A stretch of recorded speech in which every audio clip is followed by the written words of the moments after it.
All right. Well, I don't know. I think your book's pretty interesting, but I think that the real story began last May, because not only were you as excited as any Indy 500 winner I've seen in my lifetime, and I've covered 50 of them, I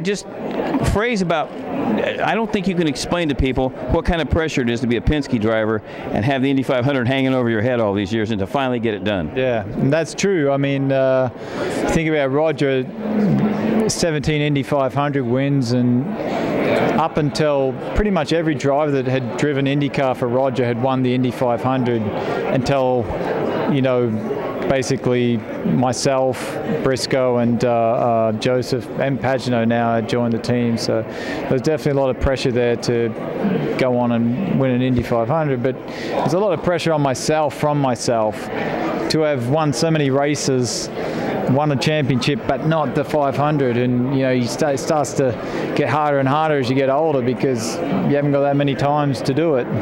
The thing that's interesting is nobody's won more races, led more laps, or won more poles in the last decade than you have, yet it was still like your career was incomplete. That's true, and that's exactly what was weighing on me so much. Like, you can be so successful everywhere else in IndyCar, but unless you win at the Speedway, it doesn't seem to mean all that much. And you come so close in 15 with Montoya, you have a hell of a race with him at the end, and you're thinking, how many more chances do I get?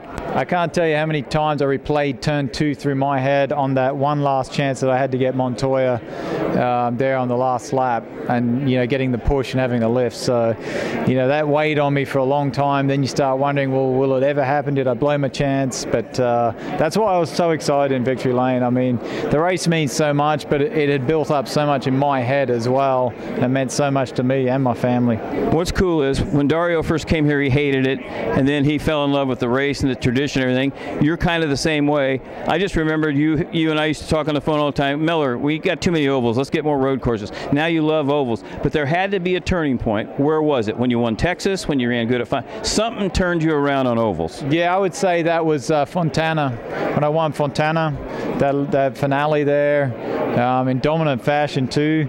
Just oval's all about confidence, and now my super speedway game is better than my road course game. My oval game is better than my road course. I win more ovals than road courses nowadays. Think about that. Think how insane that would have seemed 10 years ago. Yeah, I know. It's just, man, I love them. Have such a good feel for it. I understand what I need from the car, and and it comes down to just I really enjoy them. I just love racing on ovals. I think you and Dave Faustino have figured some things out too. Yeah, well, we do, and we get on top of it very quickly, and we know what we want from the car. I know the adjustments I need during the race. I know what we need to do during a pit stop. So it's a great relationship, and it just comes down to experience. I've had so much experience at it now. It's just becomes second nature, and you just keep building on that. Ovals are just so satisfying when you know how to do them. Yeah. All right. Did Will Behrens do a good job? Let's look and see where are you, brother? Right here. Does it resemble you? It definitely resembles me. First thing you can see is the nose kind of hanging out there. But not a Tony Kanaan nose. No, fortunately he's on here to kind of take a bit away from me. But it's a great job. Like the detail that he goes to get this done by hand, mind you. It's not a mold. He does that. It just shows his artistic ability. It's really, really impressive. Well, what's pretty cool is when you look at all the faces on here and you think, man, they can't ever take mine away.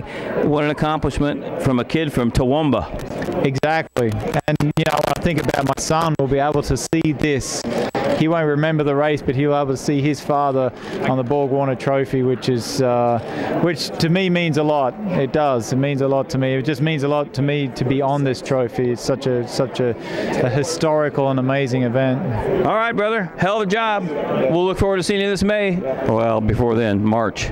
Dave First, what a great shooter.